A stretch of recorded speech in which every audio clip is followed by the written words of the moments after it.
At 12:42 a.m. local time on Saturday the 8th of March 2014, this airplane, designated as Malaysian Airlines flight MH370, took off from Kuala Lumpur International Airport bound for Beijing. It never arrived, and none of those on board ever came home. The fate of the plane and its occupants has since become arguably the biggest aviation mystery of all time. So what do we know about what happened to MH370, and might it ever be found?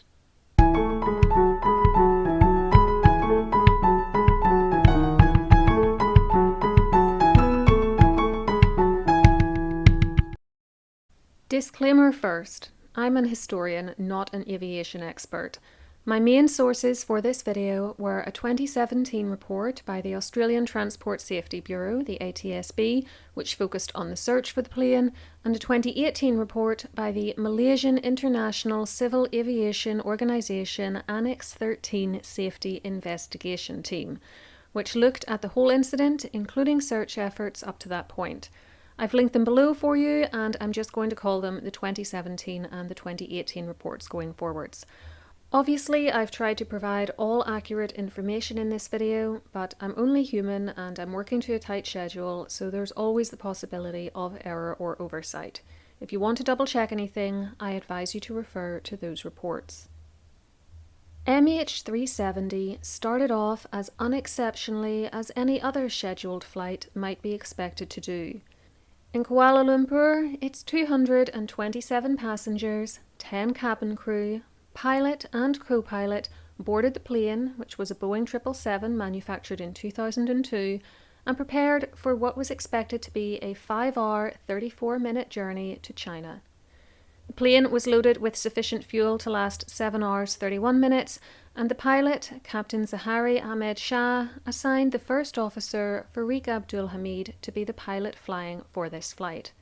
So far, so good. This was all very normal.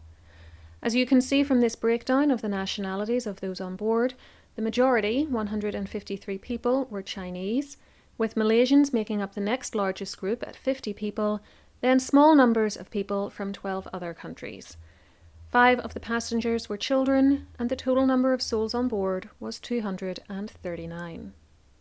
Communications with air traffic control initially contained nothing noteworthy, and the tower cleared the plane for takeoff at 12:40 a.m.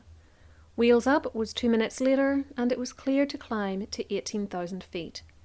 Communications before takeoff were made by the first officer, and after takeoff by the captain. Again, there was nothing unusual here. MH370 was expected to reach a waypoint on its journey known as Igari at 1:22 a.m. and could be seen on secondary surveillance radar with the transponder code A2157.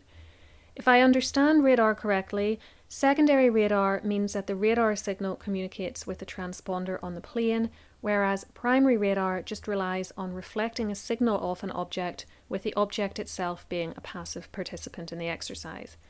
Most of the Earth is not covered by primary radar, and the majority of what is covered is on land. The plane was given permission to ascend to 25,000 feet at 12:46 a.m., then 35,000 feet at 12:50 a.m. The captain reported in at 1:01 and 1:07 a.m. to state that they were at that altitude, and it has been noted that it was odd that he reported this twice in 6 minutes. The 2018 Safety Investigation Report also remarked that only when cruising altitude had been reached could one of the pilots leave their seats for a break. At 1:19 a.m, they were instructed by Kuala Lumpur's air traffic control to contact Vietnamese air traffic control in Ho Chi Minh City on the frequency 120.9 MHz. The captain responded with the words, "Good night, Malaysian 370. This was slightly unusual as he didn't read back the instructions he had been given, but it may have been nothing more than human error. It was not followed up on by ground control, and after this transmission, no one on the plane was ever heard from again. It passed the Igari waypoint at 1:20 a.m. and 31 seconds and ought to have reported in then, but did not. Instead, within a minute, its transponder became inactive, and as a result, its position symbol, known as a Mode S symbol, disappeared from primary and secondary radar screens in Kuala Lumpur, Vietnam, and Thailand. That doesn't mean that it was invisible to radar, but it was no longer identified as MH370 because the plane was no longer talking back to the radar signal. The air traffic controller working at Kuala Lumpur Area Control Centre later said he didn't notice the Mode S symbol disappear as he was distracted dealing with 4 other planes. Blips on the Kuala Lumpur radar, which now represented MH370, appeared and disappeared between 1:30 and 1:52 a.m. and were coded with the letter P, meaning primary radar, and a 4-digit number. I don't know why the signal dropped in and out, but the 2017 report does say that primary radar usually has a much shorter range than secondary. Had the transponder failed on its own, the crew would have been alerted in the cockpit and could have manually switched on the plane's second transponder. This obviously didn't happen, nor was any automatic message received from the plane indicating that this system had failed. Such a message would have been expected from the plane's ACARS, which stands for Aircraft Communication Addressing and Reporting System. It's basically a digital link between the plane and the ground that handles things like the flight plan, weather information, and provides ground stations with details about what the plane is doing and how its systems are operating.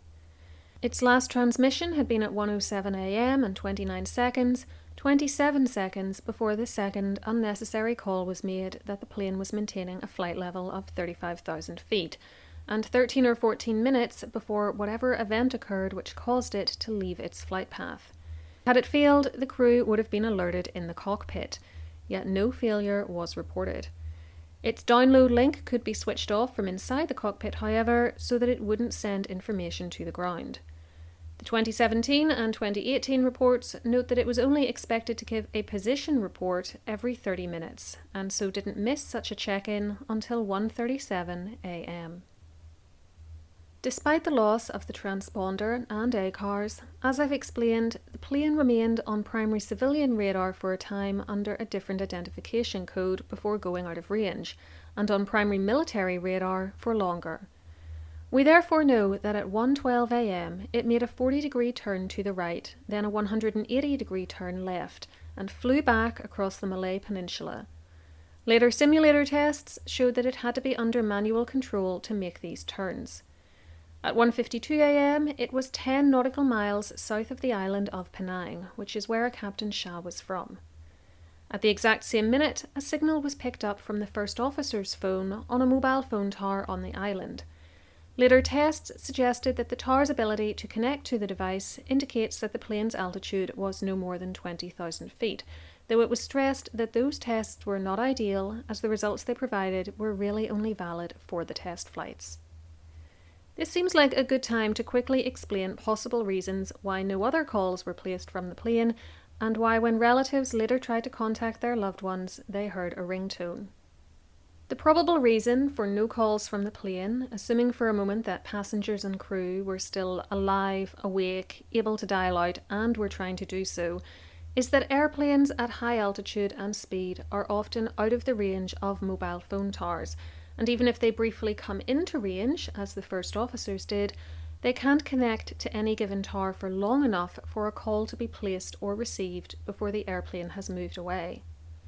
The reason for a ringtone being heard when a call is placed to a mobile phone, even when the actual handset is no longer able to ring, is that the network is trying to connect the caller to the target phone, and the ringtone you hear is basically just a holding noise to keep you on the line while it searches for the phone.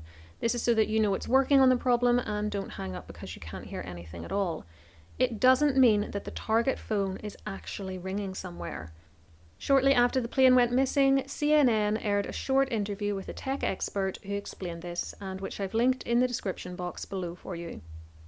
Having made a turn south of Penang, which could have been done either manually or via the autopilot, MH370 was flying northwest when it disappeared from military radar between 2:03 a.m. and 2:15 a.m, then again for the final time at 2:22 a.m, just over an hour after its last contact with the ground.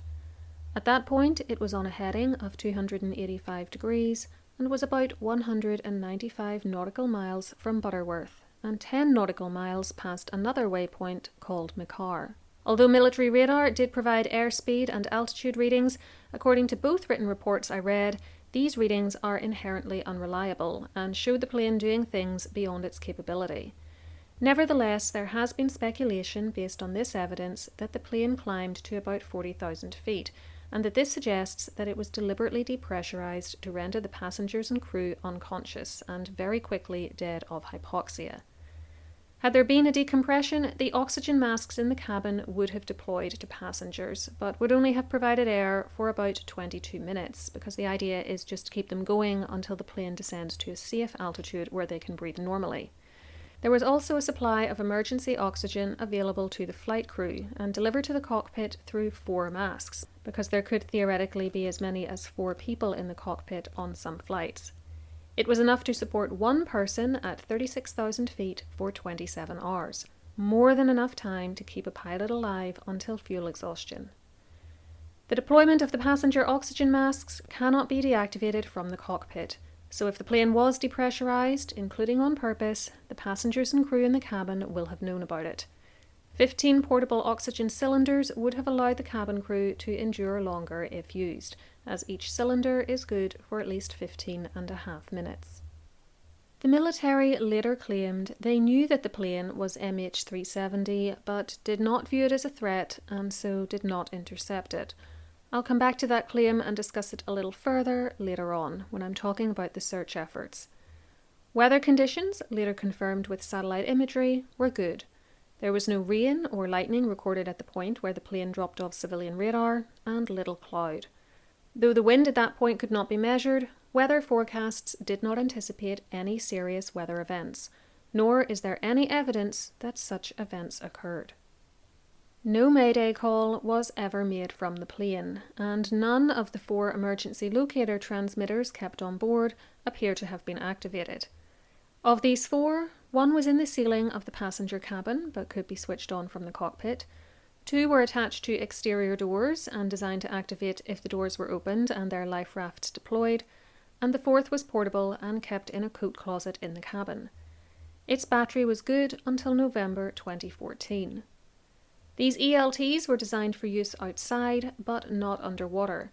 If they are switched on inside a plane, the plane itself can block their signals. On the ground, no one realized anything was seriously amiss at first. Ho Chi Minh expected to have the plane transferred to their control at 1:22 a.m., which was 3 minutes later than the time Kuala Lumpur actually told the plane to transfer. And when two-way communication was not established with MH370 within 5 minutes of 1:22 a.m, they ought to have contacted Kuala Lumpur. Instead, they made attempts to call the plane starting at 1:27, and it was 1:39 a.m. when the call to Kuala Lumpur was made, so 12 minutes late. It is evident that there was confusion about who was responsible for the plane at the time it dropped off secondary radar, as it was on the border between Malaysian and Vietnamese airspace and meant to be in the process of transferring from the control of one to the other. There was also serious confusion as to where it was. After Ho Chi Minh inquired after the plane at 1:39 a.m, Kuala Lumpur made inquiries with Malaysian Airlines Operations Dispatch Centre.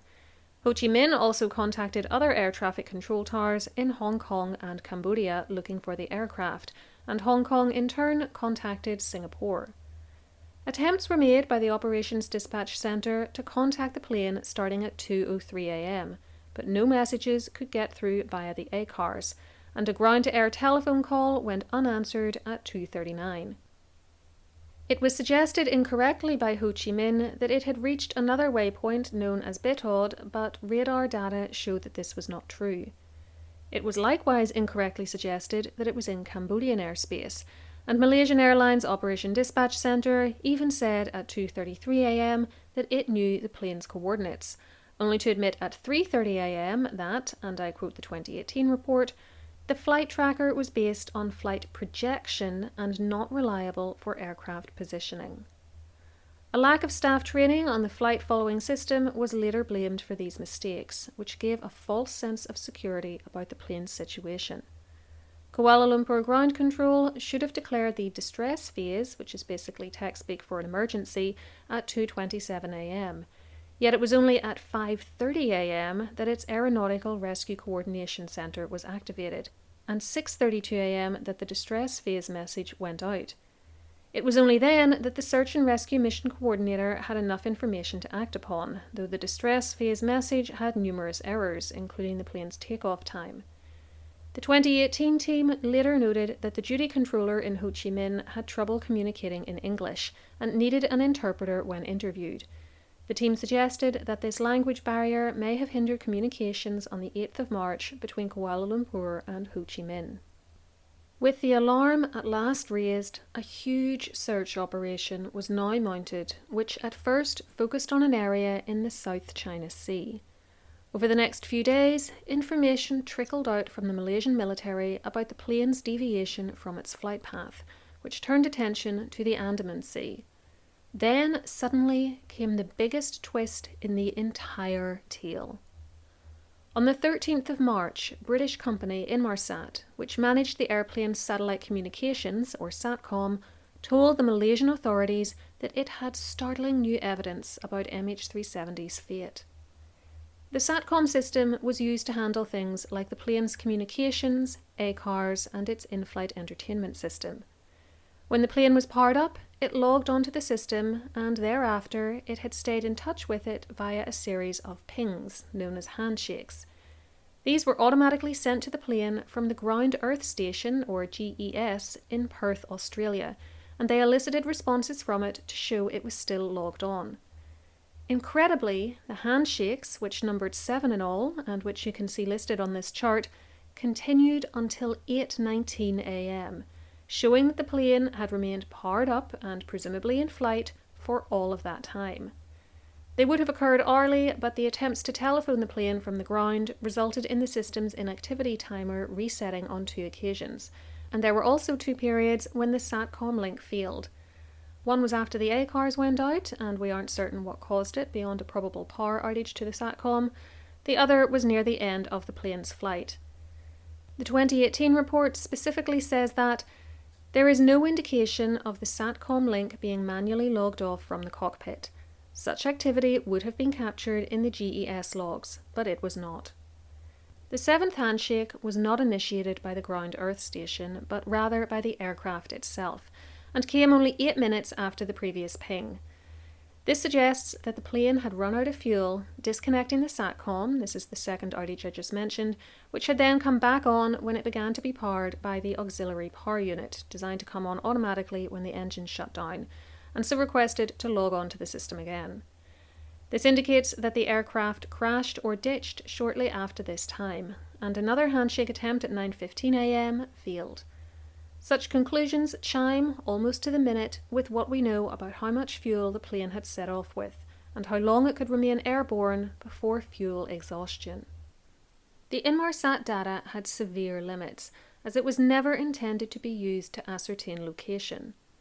Over the course of a few days, however, the company's technicians were able to establish how far away their satellite was from the plane based on the length of time the pings took to go between the two.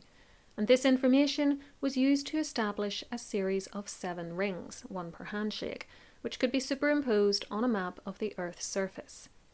Every time a handshake occurred, it indicated that the plane had to be somewhere on a specific ring.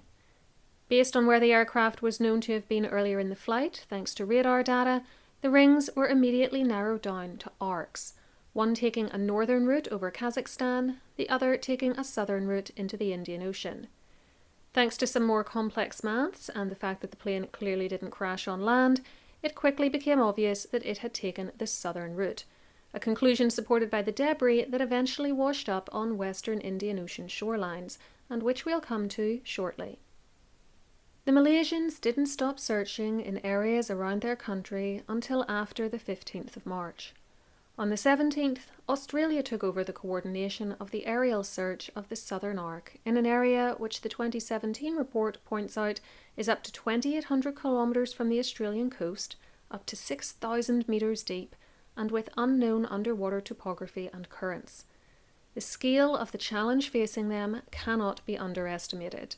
The 7th arc is over 3,000 kilometres long, and due to the delay in defining the correct search area, combined with the length of time it took to get search vessels there, any surface wreckage had been able to disperse to over 100 kilometres away from its starting position and/or sink. Satellite images of that section of the ocean, which were taken between the 16th and 27th of March, did flag up objects of interest, and some may have been pieces of wreckage, but nothing actually recovered turned out to be from the plane. Search teams scoured an area over 120,000 square kilometres using sonar, but nothing was found except some long-lost shipwrecks.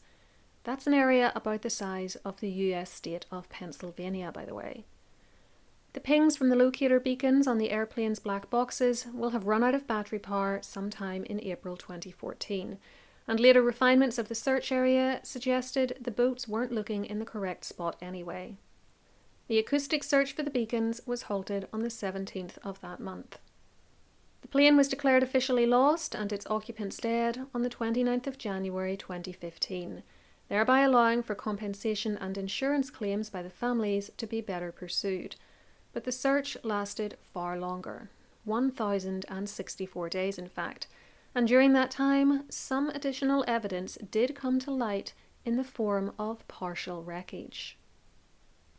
The first piece of debris located was a flaperon, which is part of one of the wings. This washed up on the tiny island of Reunion, to use its English pronunciation, but I do know it's a French island, on the other side of the Indian Ocean from where the plane was last known to have been. It was located there on the 29th of July 2015, and ocean drift models, combined with the type and age of the barnacles which had grown on it, showed that this discovery was in line with what would be expected if the plane had broken up on the 7th arc in March 2014. Since that initial discovery, scores of additional pieces of wreckage have been found in places including Mozambique, South Africa and Mauritius. Only a few, including the flaperon and a section of the left outboard aft flap, also from a wing, can be absolutely confirmed to have come from MH370 through the likes of serial numbers, while others are deemed highly likely or likely to have come from it by virtue of the fact that there are no other missing Boeing 777s which could have been the source of such parts. The condition of the flaperon and the flap have been interpreted in different ways. Damage to the flap suggested it was most likely in the retracted position, while the 2018 report says that the, quote, right flaperon was probably at or close to the neutral position at the time it separated from the wing, end quote. The 2017 report concluded that it was established from the debris that the aircraft was not configured for ditching at the end of flight. This is important because if the plane was glided, then it could have stayed in the air for significantly longer after the fuel ran out, and the search area would be much bigger. Simulator tests suggested that in a dive scenario, one would have seen, to quote the 2018 report, the end of flight occurring within a 100 nautical square mile box that extended 10 nautical miles beyond fuel exhaustion and 10 nautical miles to the left of the flight path. A controlled glide and ditching, however, would have extended the range which the plane could have travelled by about 120 nautical miles after the engine flame out, and also limited the amount of wreckage. The flap and flaperon suggest to many, however, that this didn't happen, and an analysis of the final two satellite transmissions to Inmarsat indicated, and I quote the 2017 report, that the aircraft was descending at a rate of between 2,900 feet per minute and 15,200 feet per minute when the 7th arc was crossed. 8 seconds later, the rate of descent had increased to between 13,800 feet per minute and 25,300 feet per minute. These rates of descent ruled out a controlled, unpowered glide with the intent to extend range. Something else to consider when thinking about whether it was a dive or a ditch is that while most pieces of debris found are from the exterior of the plane, on the 6th of June 2016, a seatback trim panel, which would have encased one of the little TV screens you watch movies etc. on in the back of the seat in front of you, was located. For such a piece to have become separated from the plane suggests that it broke up upon impact with the ocean, or possibly before if it was falling through the air at an extreme speed, rather than being put through a neat water landing of the type seen in 2009 when a plane was successfully ditched in New York's Hudson River and remained intact. In an episode of 60 Minutes Australia, which I've left linked below for you, you can hear various experts debating whether it was a dive or a ditch. By reverse engineering the likely start position of the debris using drift patterns caused by ocean currents, the search area was narrowed down, and the fact that no debris thought likely to be from the plane has been washed up in the eastern Indian Ocean on Australian beaches, for example, further supports the conclusion that it met its end in the search zone selected, where ocean currents would have carried it west. While no surface debris was ever found during the searches, the ATSB did note in 2017 that reanalysis of satellite imagery taken on the 23rd of March 2014 in an area close to the 7th arc has identified a range of objects which may be MH370 debris. Sadly, despite the hopes of all involved, the initial search proved fruitless and was finally called off by the trinational search team of China, Malaysia and Australia on the 17th of January 2017. Just 1 year later, though, search efforts resumed when US company Ocean Infinity agreed to comb the ocean floor again for 90 days. They began their hunt on the 22nd of January and finished on the 29th of May, covering over 112 square kilometres in the process. Again, no sign of the plane was found. Since then, no further search has taken place. If we assume for a moment that the plane can and will be found, what might we get from it? It was carrying two so-called black boxes, which are actually orange, like the ones you see here. One was the flight data recorder, which does as the name suggests, it gathers data about the flight, and which could hold 25 hours worth of information. The other was a cockpit voice recorder, again it does as the name suggests, which could only record the final 2 hours of any given flight. Both were in the ceiling above the aft cabin, and both had underwater locator beacons with a battery life of at least 30 days, and which could operate in up to 20,000 feet of water. The battery in the locator beacon on the flight data recorder had expired in December 2012 though, and not been replaced, though the CVR's locator battery was good until June 2014. If the plane was found now, the flight data recorder in particular would be incredibly important if it has survived.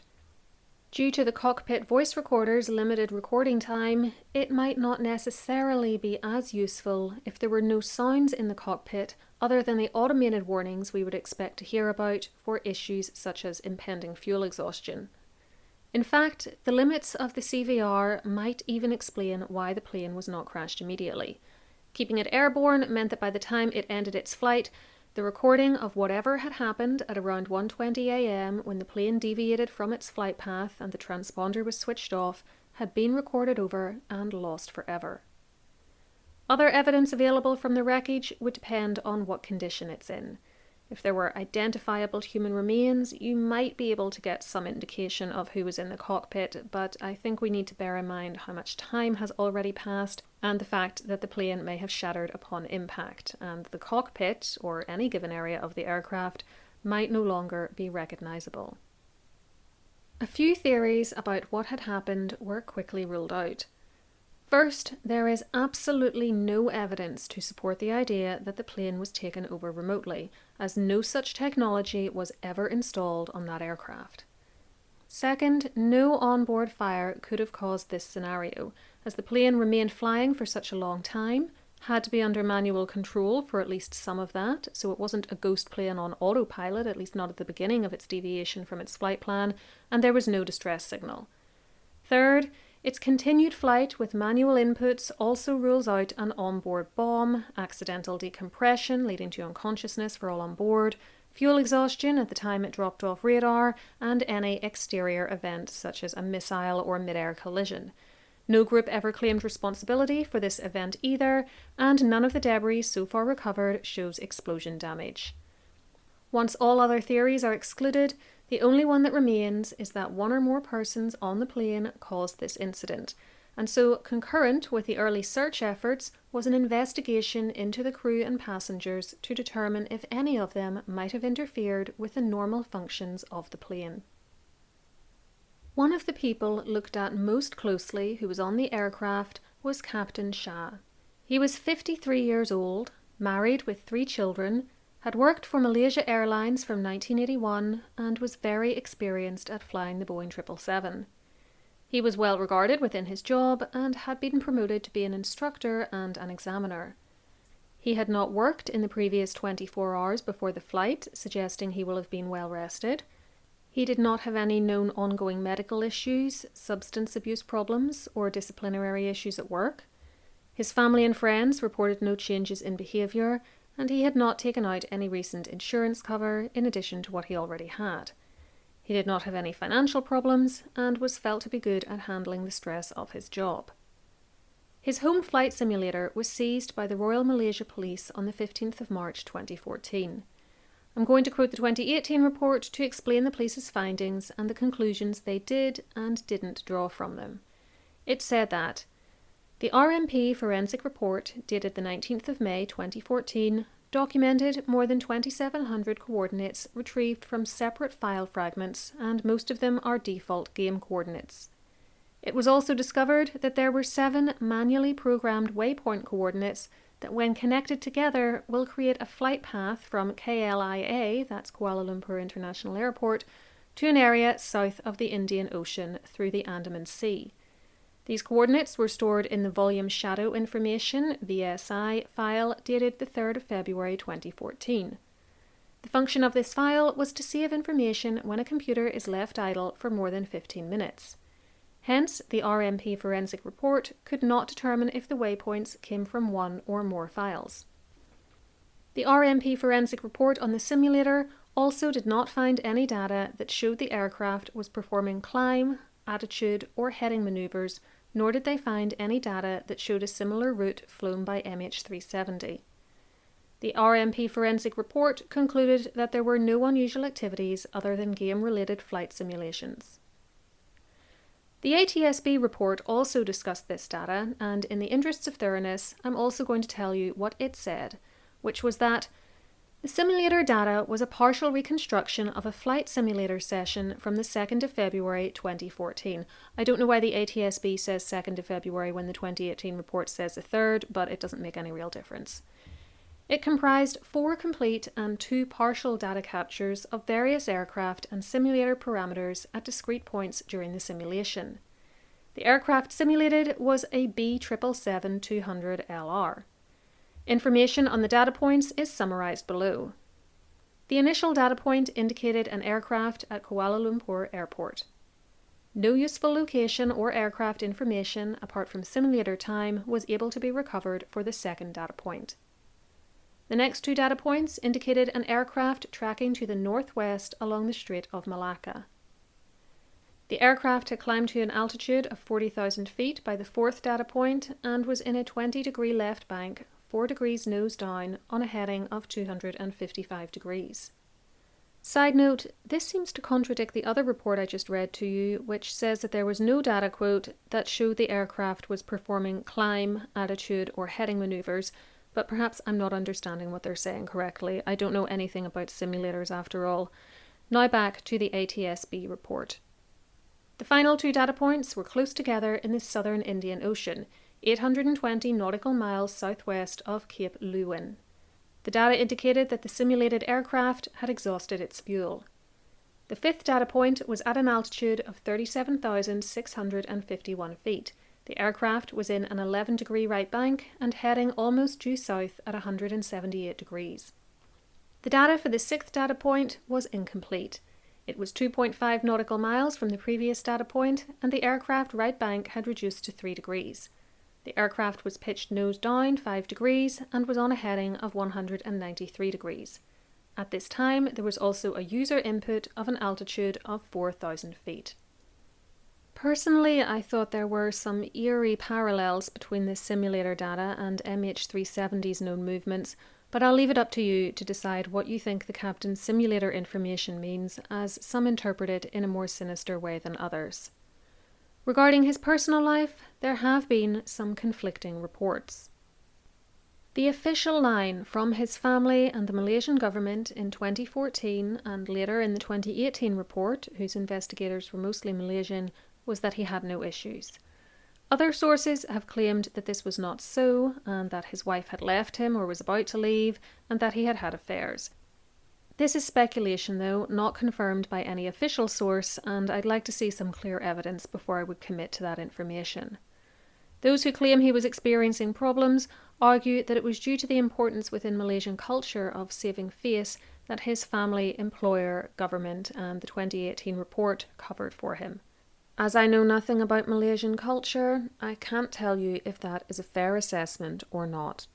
One of the sources making this claim was a pilot and author who spoke to journalist Megan Kelly on her YouTube channel, and I've left that interview linked below for you. It also talks through and demolishes some of the deluded conspiracy theories about this flight, which I won't be looking at here. Another noteworthy source, which I've also linked below for you, was an interview with Tony Abbott, who was the Prime Minister of Australia in 2014, and who said that he was told by senior but unnamed officials within the Malaysian government within a week of the plane going missing that they suspected the captain. On the other hand, in that same programme, a woman whose mother was on the flight was interviewed, and she said, which I thought showed great kindness and magnanimity, that she wouldn't lay the blame for this at the captain's feet on the strength of the evidence we presently have, as she didn't think it was sufficient and she was mindful of the effect of blaming him on his family. So I guess my point here is that there are very different ways of looking at this. Moving on to First Officer Fareeq Abdul Hamid. He was 27 years old and engaged to be married. He hadn't worked in the previous 72 hours, so also well rested we would think, and had quite limited experience on the Boeing 777, just 39 hours. Although he did not have a lot of money in savings, nor was he in financial trouble, and family and friends did not report any changes in behaviour, nor did he have any known medical problems. Like the pilot, there were no disciplinary issues on his record. He was seen as good at handling his job-related stress, and he had not taken out any new insurance policies. Both he and Captain Shah appeared to be acting perfectly normally on the CCTV footage of them in the airport just prior to the flight, and there were no reports of any conflicts between them. All the cabin crew were checked out, and none appeared to have any flight training or any motive to interfere with the plane. Their experience ranged from 13 years to 35 years, so a well-seasoned crew, and they were all well rested too. Some had minor disciplinary issues on their records, but nothing to cause any alarm, and none had taken out any insurance policies or appeared to be in financial difficulties. In short, there were no red flags amongst any of the 12 crew. None of the passengers seemed to fit the bill of a hijacker either. There were 2 men on board travelling on stolen passports, but they were determined to be Iranian asylum seekers. Since 2014, suspicion has most often focused on one or other of the pilots for several reasons. First, the way in which the plane was manoeuvred suggests that it was under the manual control of a skilled pilot. Second, the fact that the transponder was deactivated in some way and the plane left its flight path just at the minute when it was supposed to switch from the control of Kuala Lumpur to Ho Chi Minh City again indicates that whoever did this knew what they were doing and how to skirt the air borders between the two countries. Third, the pilots were already in the cockpit, and since 9/11, cockpit doors are kept locked. They are also very sturdy, literally bulletproof in fact, and hard to break down, and they lock when electrical power is available, unlocking when it is not. They can be opened from the inside by turning a handle and include a viewing port to enable the occupants of the cockpit to look out into the cabin. Although there is a keypad outside the cockpit into which an emergency code can be entered to gain access, this is intended to be used if the pilots are incapacitated and can be overridden from within the cockpit by an active pilot. The door is also designed to open if either the cockpit or the cabin suddenly depressurizes. So had someone else tried to force entry, not only is it highly unlikely they would have been successful, there would likely have been time for a mayday signal.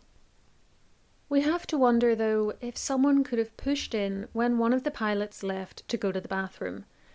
I think the likelihood of this is also low. The cockpit had CCTV allowing the pilots to view the other side of the door and the galley before they would open that door, and the chances that such an attempt would chime so perfectly with the crossover between airspaces and that none of the crew or passengers would be able to stop a would-be intruder and that that intruder would know about turning off the ACARS and transponder make this scenario even more unlikely. The limited time between the final verbal transmission from the plane at 1:19 a.m. and 30 seconds, when everything seemed to be in order, and its transponder being deactivated at 1:20 a.m. and 36 seconds, also make it improbable that so many things could have gone wrong that fast. The captain has received more scrutiny than the first officer, because the plane seems to have flown over his home island, which has been interpreted in some quarters as him wanting a last look at it, because of the points in the southern Indian Ocean found loaded into his home simulator, and because of the slightly unusual messages he sent to ground control, the extra message about altitude and the failure to read back the frequency on the final message. No clear motive has ever been found for either him or anyone else on board to do this, though. So what conclusions can we draw in this bizarre case? Well, they are quite limited, but here is what I would be comfortable saying. The first sign something was amiss was the ACARS system deactivating sometime shortly after 1:07 a.m. The incident which caused the plane to deviate from its flight path was at 1:20 a.m. when the transponder went dark and the plane failed to call Ho Chi Minh as it had been instructed to do a matter of seconds earlier. Prior to that, the captain had done two things which were slightly unusual, but on their own not a cause for concern. He reported the plane's altitude of 35,000 feet twice in 6 minutes, though the second report was unnecessary, and in his final transmission he failed to read back the frequency to Kuala Lumpur ground control that he was meant to use to call Ho Chi Minh. The plane then flew on for about 7 hours over the Malay Peninsula, around the island of Penang, and down into the southern Indian Ocean. Its last partial handshake with the Inmarsat satellite was at 8:19 a.m. on the 8th of March 2014. The flight probably ended within a few minutes of that due to fuel exhaustion, though it could have been glided for a period of time. It was in the water no later than 9:15 a.m. when another handshake attempt failed. Everyone on board died in the incident, though we don't know at what point in the flight any of them passed away. The type of wreckage found, which included small interior pieces of the plane, make me think that it broke up very significantly upon hitting the water or even as it fell from the sky. But that doesn't mean that it definitely wasn't glided to the end. That area of the ocean is very rough, and it wouldn't be like the Miracle on the Hudson flight, which was able to set down on a pretty calm river and so stay intact. Even an attempt to land on water could have resulted in significant breakup. The length of time MH370 flew for after communication ceased and secondary radar was lost, and the lack of a mayday signal or claim of responsibility indicates that no fire, bomb, sudden electrical failure, or external event caused this disaster. It was initiated by one or more persons, not a fault with the plane. There is a small chance that someone gained access to the cockpit other than the pilots and forced one or both of them to do this, but that seems unlikely given the challenges of getting in there, the lack of a mayday call, and the coincidence of such an event happening just as the plane was moving from Malaysian into Vietnamese airspace, when its disappearance would be most likely to go unnoticed for a period of time.